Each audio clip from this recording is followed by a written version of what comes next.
Is it possible to like something while disliking the same thing at the same time?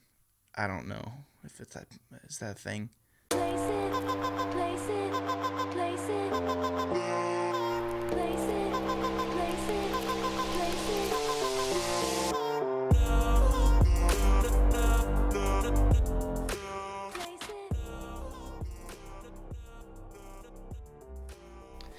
Welcome, my fellow wannabes, to my channel. As you may know, I am Gabriel Fast, and I am the wannabe critic. Today we're doing things a little bit differently. We're doing a review, but also a comparison at the same time. I put out a Foals review a while back off their Volume 2 of Everything Not Saved Will Be Lost.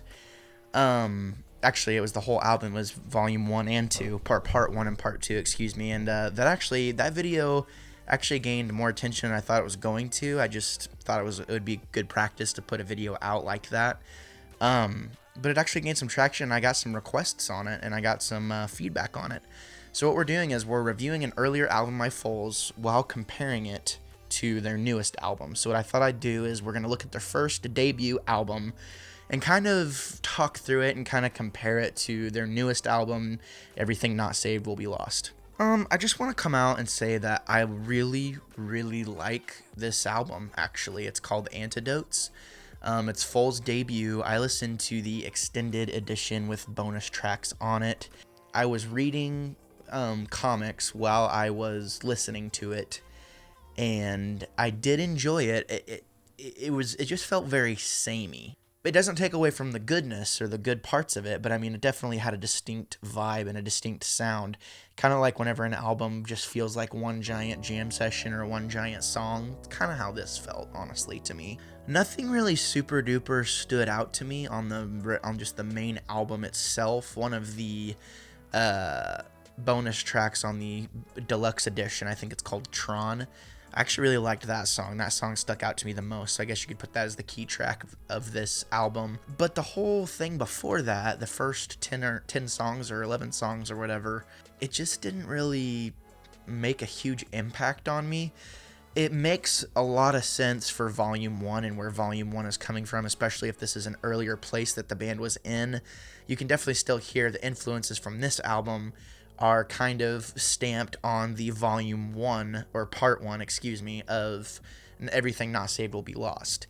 And it's just kind of a weird composition and just a weirder outlook. Still can't understand a word he's saying, which is fine. I think that kind of harkens back a little bit to back in the day whenever punk musicians a lot of times would just make noise and let the music kind of speak for itself.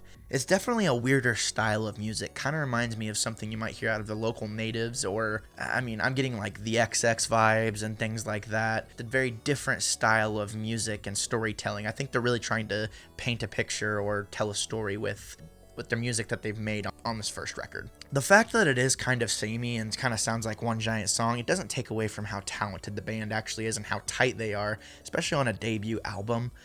I think that the level of composition is astounding, actually, and it is very impressive for a debut, in my opinion.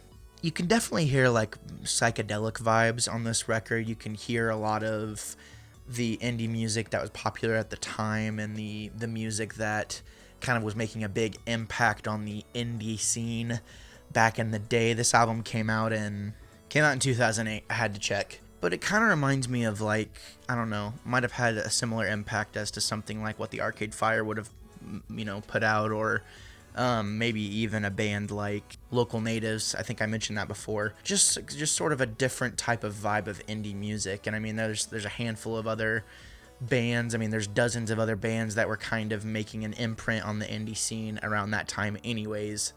And I think this is definitely among one of the ones that probably at least got the most traction at the time. So I enjoyed it. Super solid album. There's really no comparison as to which album I like better. I like their new album better.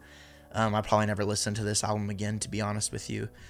But I did enjoy it. I think it's definitely very listenable. I think if you like weird music, a weird jammy session type music, I think you'll like this album. I think this is a good album. I'm going to give it a 7.5 out of 10. Again, just not enough variety for me to want to be like, oh, I'd like to put in Foals' Antidotes record today and listen to it on my record player. No, not for me. But some of you might really love this album, and I'd love to know why. So please, if you don't mind, if this is your first time here, please consider subscribing to my channel.